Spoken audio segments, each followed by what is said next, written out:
Le poids du superflu. 1. Le fardeau invisible. Tu avances dans la vie avec un sac sur le dos. Ce sac, tu l'as rempli au fil des années. Souvenirs, relations, regrets, peurs, croyances, habitudes. Certaines choses t'ont forgé, d'autres t'ont abîmé. Mais tu continues de tout porter, comme si tout était encore utile. Et pourtant, une grande partie de ce que tu transportes ne t'aide plus à avancer. C'est fou comme on peut s'habituer à vivre avec du poids inutile. Tu crois que tu es fatigué à cause de la route, alors qu'en réalité, c'est ton sac qui t'épuise. Tu t'accroches à des choses qui ne te nourrissent plus, à des gens qui te freinent, à des habitudes qui te vident. Et tu te demandes pourquoi tu stagnes. Regarde bien ta vie. Chaque jour, tu t'entoures de pensées, d'objets, de distractions, de conversations qui ne t'apportent rien. Tu dis que tu veux avancer, mais tu marches dans la boue. Tu dis que tu veux t'élever, mais tu t'alourdis de ce qui t'empêche de décoller. Tu ne peux pas courir vers ton futur si tu es prisonnier de ton passé. Tu dois apprendre à lâcher, à libérer de l'espace, à faire le vide, à dire non à ce qui ne t'aide pas à grandir. Ce n'est pas un acte de rejet, c'est un acte d'amour envers toi-même. La liberté commence le jour où tu arrêtes de tout transporter. 2. Pourquoi tu restes attaché ? Si tu as du mal à éliminer ce qui ne t'aide pas, c'est parce que tu as peur. Peur du vide, peur du changement, peur de regretter. Tu crois qu'en gardant tout, tu restes en sécurité. En réalité, tu t'emprisonnes. L'être humain déteste perdre, même ce qui lui fait du mal. Il préfère une souffrance familière à une liberté inconnue. Tu restes dans des relations qui t'épuisent, dans des situations qui t'étouffent, dans des schémas qui te détruisent, simplement parce que tu connais déjà cette douleur. Mais ce que tu refuses de voir, c'est que chaque attachement inutile te coûte de l'énergie. Chaque « peut-être » qui traîne dans ton esprit bloque la place d'un vrai « oui ».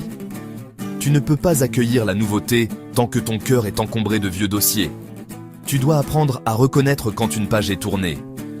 Il y a des choses que tu dois laisser partir, non pas parce qu'elles sont mauvaises, mais parce qu'elles ont déjà donné tout ce qu'elles avaient à t'apprendre. Tout n'est pas fait pour durer, et c'est bien ainsi. 3. L'illusion du contrôle. Tu veux tout contrôler, les gens, les résultats, le futur. Mais plus tu tentes de maîtriser la vie, plus elle t'échappe. Lâcher prise, ce n'est pas abandonner, c'est accepter que tu ne peux pas tout diriger. Tu crois que garder le contrôle t'apporte la sécurité, mais en réalité, c'est ce besoin de contrôle qui te retient prisonnier. Tu restes dans des situations par peur de perdre la main. Tu t'accroches à des relations par peur d'être seul. Tu refuses le changement par peur de l'incertitude. Et pourtant, la vie récompense toujours ceux qui savent faire confiance. Chaque fois que tu laisses partir ce qui ne t'aide plus, tu crées un espace pour ce qui te correspond mieux. Le problème, c'est que tu veux connaître la suite avant de lâcher. Tu veux la garantie avant le saut. Mais la vie ne fonctionne pas comme ça. Tu dois d'abord sauter, et ensuite seulement, les ailes apparaissent.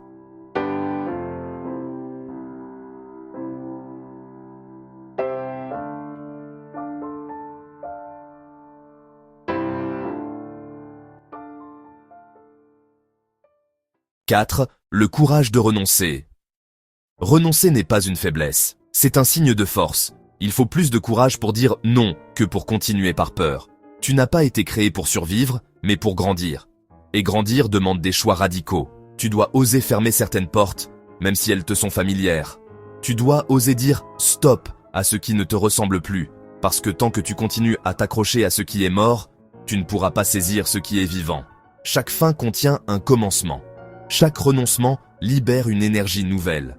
Mais tu ne la ressentiras que si tu as le courage d'affronter le vide entre les deux. Oui, tu vas douter.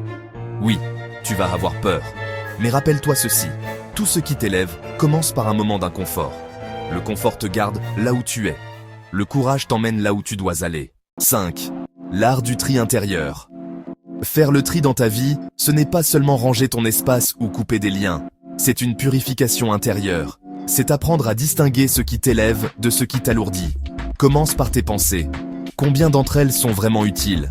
Combien sont juste des ruminations, des comparaisons, des peurs ? Ensuite, regarde tes habitudes.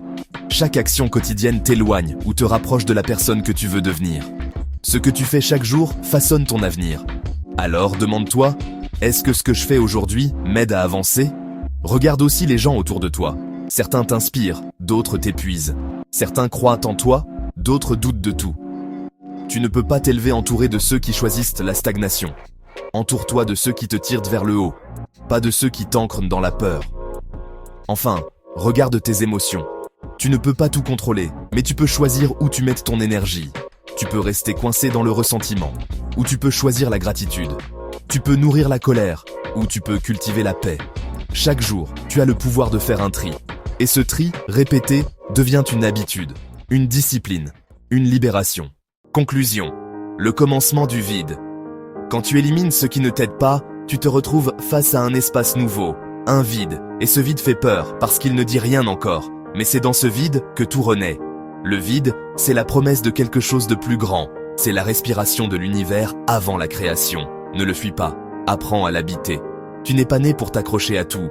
Tu es né pour évoluer, pour te transformer, pour te renouveler. Et chaque fois que tu fais de la place, tu invites la vie à te surprendre.